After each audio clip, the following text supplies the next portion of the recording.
Mike Ehrmantraut is probably the only person in Breaking Bad who actually had his head screwed on straight. No ego trips, no dramatic speeches, no cooking meth in his underwear. Just a guy who knew exactly what he was doing and did it quietly. But here's the real question. Would Mike actually survive against the real DEA? Not the TV version, with Hank bumbling around Albuquerque, the actual federal government, with actual resources, actual technology, and actual patience. First, let's establish what makes Mike so different from everyone else on that show. Walter White got caught because Walter White couldn't shut up and stop being Walter White. Every decision Walt made was somehow connected to his ego. He needed to feel smart. He needed people to know he was in control. Mike was the complete opposite of that. No flashy cars, no big house, no reputation to protect, no need for recognition. The guy looked like he was heading to Home Depot to buy mulch on a Sunday afternoon, and that's exactly why he was so effective. The less visible you are, the harder you are to find. Mike understood that better than anyone on that show. He was basically a ghost with a pension. Now his background as a former cop made him even harder to deal with. Most criminals panic the moment they feel law enforcement pressure. They talk too much, they get emotional, they try to outsmart investigators in real time and end up handing them exactly what they need. Mike never did any of that. He already knew how investigations work from the inside. He knew how surveillance operations are structured, how interrogations are designed to make you uncomfortable enough to fill the silence, and most importantly, he knew exactly how to say absolutely nothing without looking guilty doing it. Remember when Hank brought him in for questioning?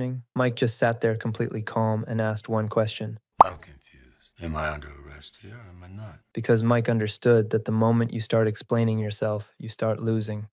But here's where things get genuinely complicated. Modern federal surveillance is a completely different animal compared to what Mike was dealing with on the show. Today, federal investigators can reconstruct your entire social network just from phone metadata without ever listening to a single call. License plate readers across a city can track exactly where your car traveled over months. Facial recognition systems flag the same face appearing in multiple locations that have no obvious connection. Traffic cameras, financial transaction monitoring, coordinated intelligence sharing between the DEA, FBI, and IRS, all of it feeding into the same picture. Mike avoided smartphones and rotated burner phones regularly. But even burner phones become statistically notable. The pattern of a new phone appearing every few weeks in the same geographic locations tells a story, even without a single conversation recorded. And then there is the money. This is honestly where Mike's entire operation starts getting genuinely shaky.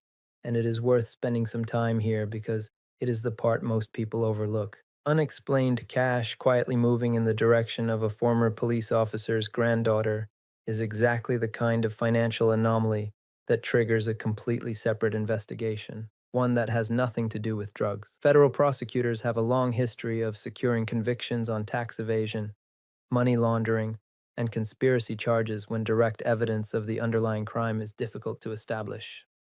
That is how they dismantled Al Capone when everything else failed. The offshore accounts Mike set up for Kaylee were not just a personal risk. They were a structural vulnerability in the entire operation. And Mike, being Mike, almost certainly knew that, which is probably why he stayed paranoid basically every single day.